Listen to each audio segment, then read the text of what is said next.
Welcome back ulit sa aking panibagong video. So ito yung activity natin ngayon. Titibagin natin yan, then babasagin natin yung pinaka division niya sa gitna. Then babaguhin natin yung height ng ibabaw niya, medyo tataasan natin siya ng konti. Then kung napapansin nyo, mayroon doon nakadrop. Bali titibagin natin yun. Bali ang pinakaibabaw niya, pantay na siya lahat. Then mawawala na yung division niya doon sa may gitna. So ayan, sinisimulan ko na tibagin. Then natanggal na rin natin yung pinakagitna niya. Then siyempre titibagin na natin lahat ng ibabaw niya para isang buuhan na lang yung ilalagay natin na buhos sa ibabaw niya para maiwasan din natin yung pagkakaroon ng crack o lumundo siya. So ayan, nakapag-forma na tayo. Then yung dito sa may unahan, nilagyan natin yan ng pinaka counter bar kasi yan yung gusto nung may-ari.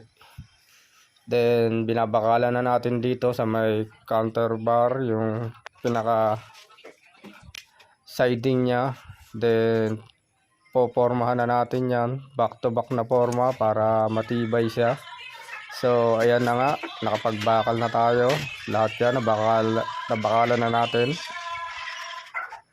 Then siyempre yung pinaka stopper niya sa mga butas, then yung pinaka-stopper niya dito sa may gilid ng side na to, nailagay na rin natin. Then binasa na rin natin para mawala yung alikabok.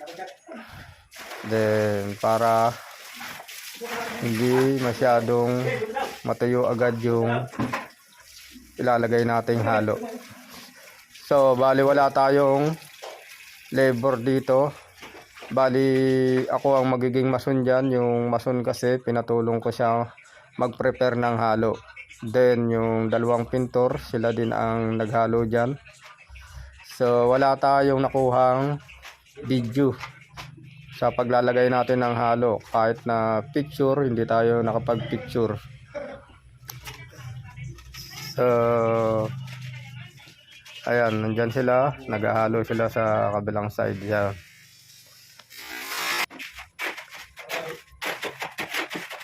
Then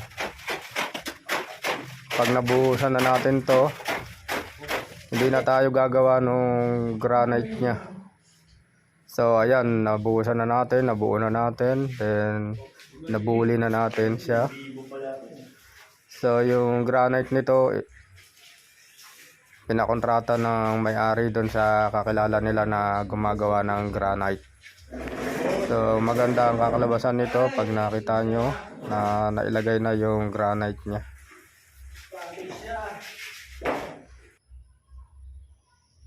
Then ayan na nga, nailagay na yung granite. So maganda siya tignan kasi kadikit niya yung counter bar niya. So hanggang dito na lang. Thank you so